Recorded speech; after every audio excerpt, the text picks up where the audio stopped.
Hello and welcome to my weekly video blog, and today on A Vogel Talks Menopause I'm going to be talking about what signs can indicate that your perimenopause is ending.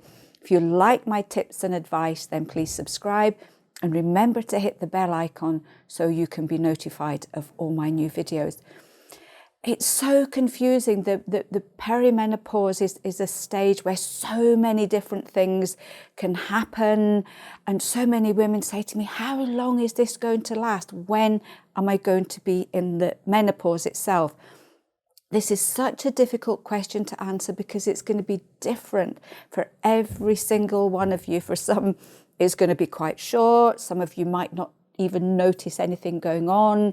For others of you, it can last 7 or 8 years and be quite a tumultuous time.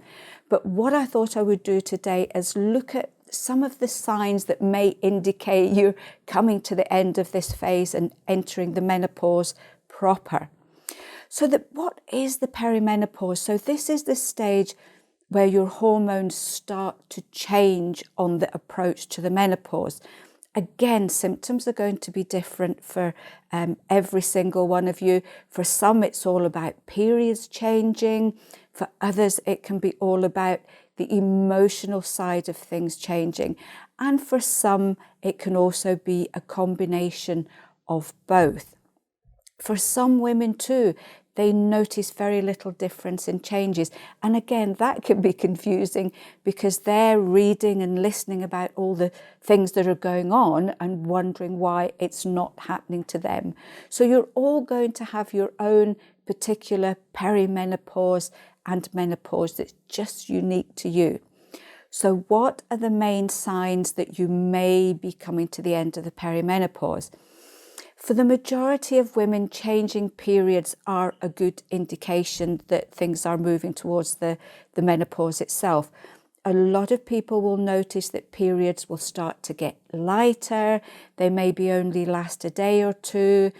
They can get a lot further apart. They may even start to miss. So you might get one period, miss one, get a period, then miss two, and so on. So there can be this whole combination, sometimes lasting a year or more, of periods coming and going.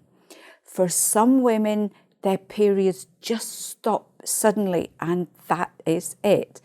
For others, your hormones, sometimes they want a last fling. They want, just a little bit of a big statement to show that they're on their way out. So for some women, just as they get to the menopause itself, they may get a few really heavy periods, and then again, things start to wind down and eventually stop. It can be sleep issues. In the perimenopause, this is one of the main symptoms. You may just find that your sleeping pattern changes. You can't fall asleep easier. You may find you get up in the middle of the night a lot more. You might find you wake up at 4 o'clock in the morning and that's you just can't get back to sleep. It could be about PMS symptoms getting worse, and this is quite a common one. So whatever your normal monthly cycle was like, very often that can just be exacerbated in the perimenopause. So if you used to get things like breast tenderness, irritability, mood swings, that real sudden dip before a period, bloating, sugar cravings, these may all be exaggerated. So even if you're still getting regular periods, at this stage, your PMS can be much worse, and it can last longer and also take longer to ease away. So you can also look at, when are you considered in the menopause itself? So a lot of sources say that you're in the menopause after you've been without periods for 1 year. But one of the things we've really noticed over the many years that we've been doing this is that for a lot of women, they can get no periods for a year or even a year and a half. And there they are thinking, yes, that's it. And then periods can come back. They can just get a single one, or they might come back for a few months. very often this is just, it's a last fling. Again, your hormones are just wanting to make a little statement before they start really decreasing.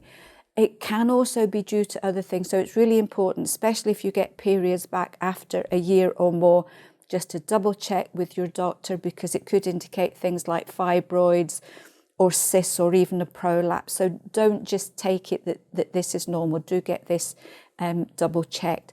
So in this situation, when you find that your periods are changing in any way at all, track them, make a note of when they're arriving, when you expect them, how long they normally last.